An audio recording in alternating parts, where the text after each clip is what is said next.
C Joseph Vijay எனும் நான்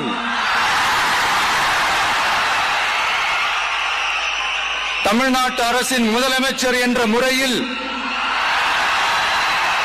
எனது கவனத்திற்குள்ளாவதும்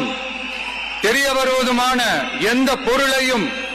முதலமைச்சரின் கடமைகளை உரியவாறு நிறைவேற்ற தேவையான அளவுக்கன்றி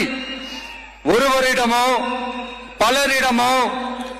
நேர்முகமாகவோ மறைமுகமாகவோ அறிவிக்கவோ